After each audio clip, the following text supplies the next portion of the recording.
बात उस समय की है जब महात्मा बुद्ध विश्व भर में भ्रमण करते हुए बौद्ध धर्म का प्रचार कर रहे थे और लोगों को ज्ञान दे रहे थे। एक बार महात्मा बुद्ध अपने कुछ शिष्यों के साथ एक गांव में भ्रमण कर रहे थे।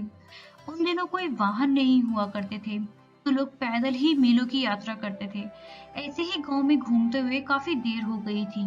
बुद्ध जी को काफी प्यास लगी थी। उन्होंने अपने एक शिष्य को गांव से पानी लाने की आज्ञा दी। जब वह शिष्य गांव में अंदर गया, तो उसने देखा वहां एक नदी थी, जहां बहुत सारे लोग कपड़े धो रहे थे। कुछ लोग नहा रहे थे। नदी का पानी काफी गंदा दिख रहा था। शिष्य को लगा कि गुरु जी के लिए ऐसा गंदा पानी लेके जाना ठीक नहीं होगा। ये सोचकर वो वापस आ गया। महात्मा बुद्ध को जब बहुत प्यास लगी थी, इसलिए उन्होंने फिर से दूसरे शिष्य को पानी लाने भेजा। कुछ देर बाद वह शिष्य लौटा और पानी ले आया।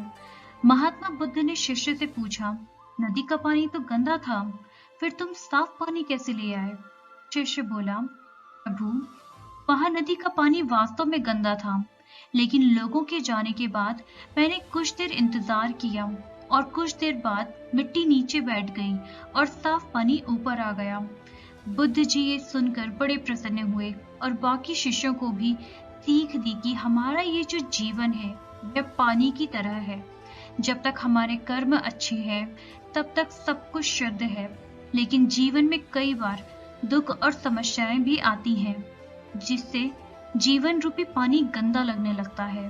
कुछ लोग पहले वाले शिष्य की तरह बुराई को देखकर घबरा जाते हैं और मुसीबत देखकर वापस लौट जाते हैं, जीवन में कभी आगे नहीं बढ़ पाते। वहीं दूसरी ओर कुछ लोग जो धैर्यशील होते हैं, वो व्याकुल नहीं होते और कुछ समय बाद गंदगी रूपी समस्याएं और दुख खुद ही खत्म हो जाते हैं।